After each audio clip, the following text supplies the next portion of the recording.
નમસ્કાર વિદ્યાર્થી મિત્રો, હું તમારા સૌનું સપ્તર્ષિ સંકુલમાં હાર્દિક સ્વાગત કરું છું.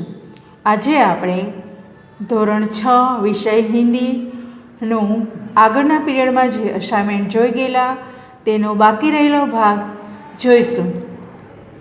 તો આપણે પહેલા પ્રકરણમાં એક પરિચ્છેદ જોઈ લો. અહીંયા એવો બીજો પરિચ્છેદ એટલે કે ફકરો છે, તો હું વાંચીશ અને એના પ્રશ્નના જવાબ આપણે લખીશું.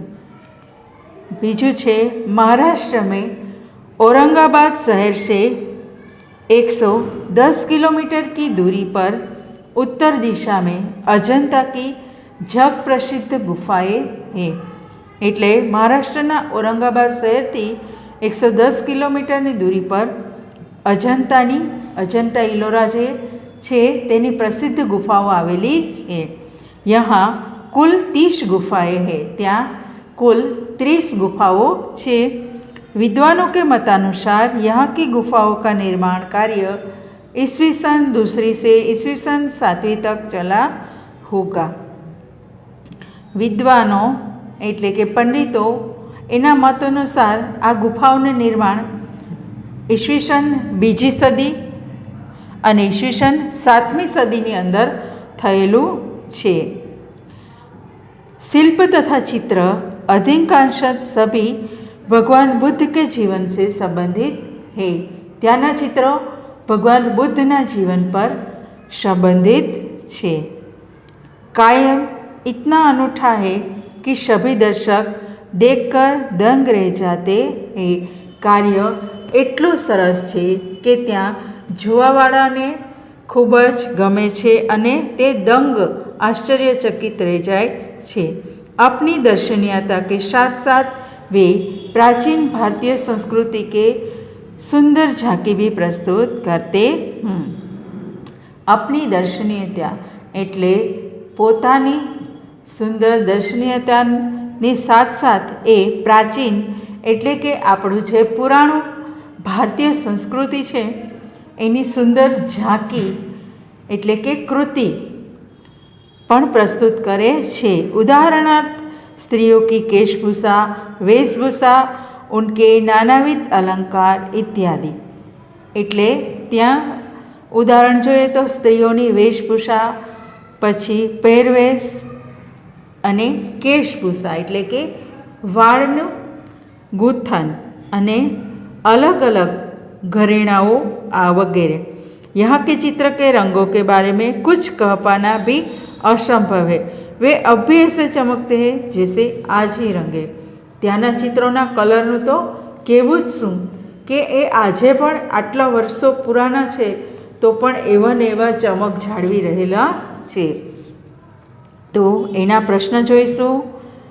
अजंता की लगता जजो. अजंता की कला किसकी जीवन कथा प्रस्तुत करती है. मैं बोर्ड पर उत्तर लखेला है. अजंता की कला भगवान बुद्ध के जीवन कथा प्रस्तुत करती है. बीजू प्रश्न है, अजंता के चित्र किसकी झांकी प्रस्तुत करते हैं. तो अजंता के चित्र हमारी प्राचीन भारतीय संस्कृति की सुंदर झांकी प्रस्तुत करते हैं. त्रीजू लखीशु, अजंता की गुफाओं का निर्माण कब हुआ.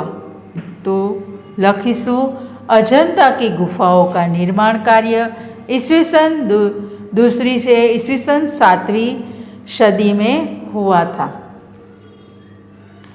हवे इस परिच्छेद को योग्य शीर्षक दीजिए. तो हम इस परिच्छेद को अमर कला का धाम अथवा अजंता की जीवन कला कह सकते हैं. હવે પ્રશ્ન ડ જોઈએ. निम्नलिखित रूपरेखा के आधार पर कहानी लिखिए और उसे उचित शीर्षक दीजिए. तो હવે આપણે વાર્તા, કહાની એટલે વાર્તા, કિસ્સો લખવાનો છે. તમને મુદ્દા આપવામાં આવેલા હોય તેના પરથી તમારે વાર્તા બનાવીને લખવાની હોય. તો પહેલું છે એક નાઈ ચમત્કારી મુરગીવાળું એક નાઈ, तो वार्ता लखीशू। एक नाई था, वह अपनी दुकान चला रहा था। एक दिन उसे रास्ते से एक मुर्गी मिलती है और वह उस मुर्गी को घर ले जाता है और उसे रख देता है। दूसरे दिन वह देखता है तो मुर्गी ने एक सोने का अंडा दिया था। उसी तरह वह मुर्गी रोज एक सोने का अंडा देती है।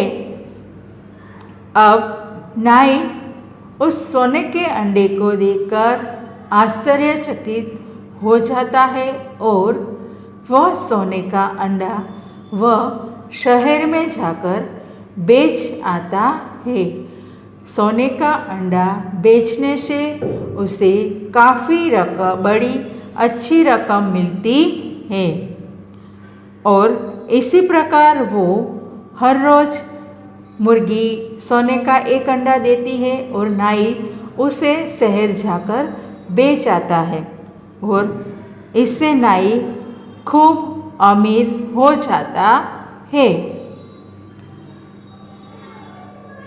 अब फकरा लिखेंगे दूसरा। शहर भर में इस बात का चर्चा होने लगा कि नाई एकदम ही इतना बड़ा अमीर कैसे हो गया। उसकी इज्जत खूब बढ़ गई। लोग उनसे मान के साथ देखने और बुलाने लगे।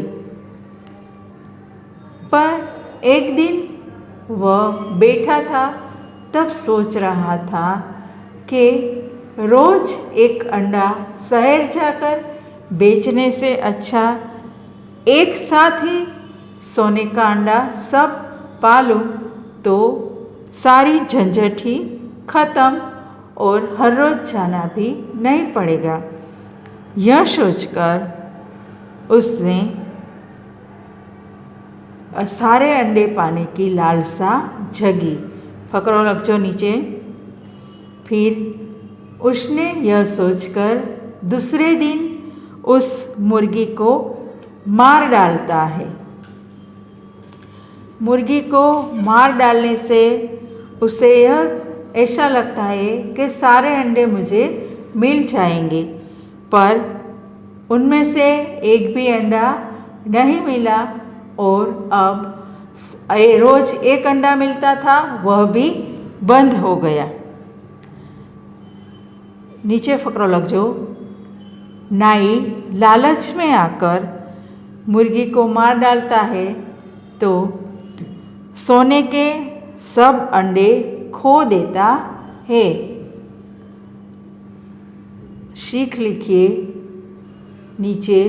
लालच बुरी बला है। लालच करने से जो हमें प्राप्त होता है वह भी नहीं मिलता और उसे हम शीर्षक देंगे लालच का फल।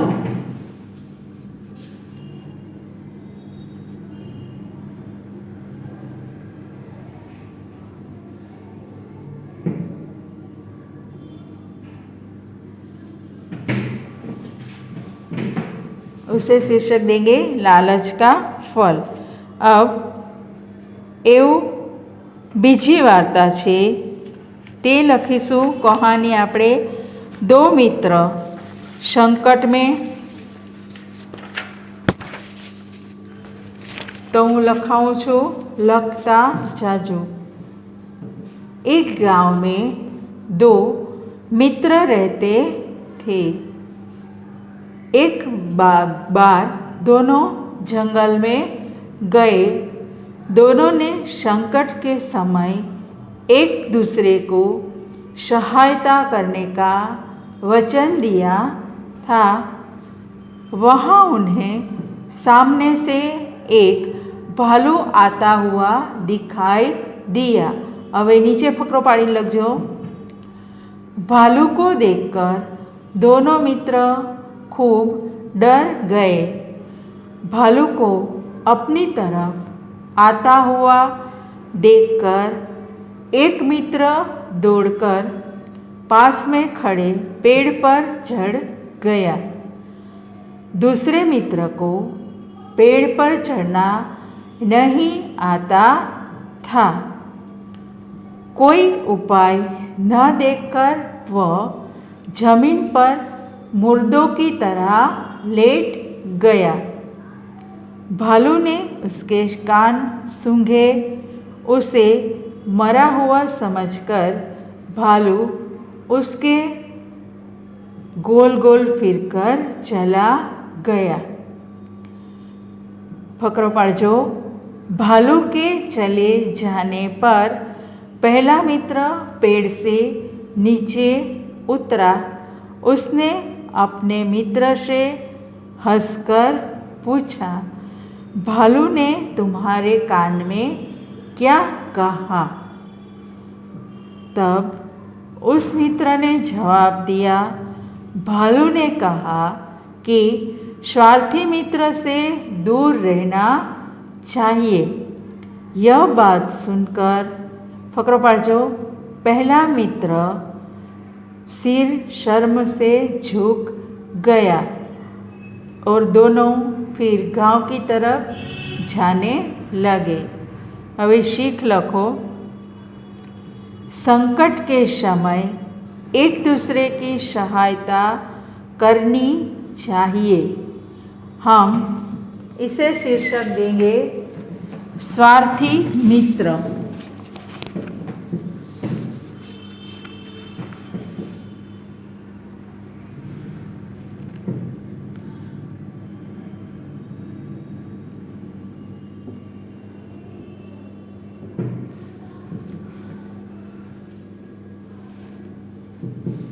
हम उसे यह उचित शीर्षक दे सकते हैं।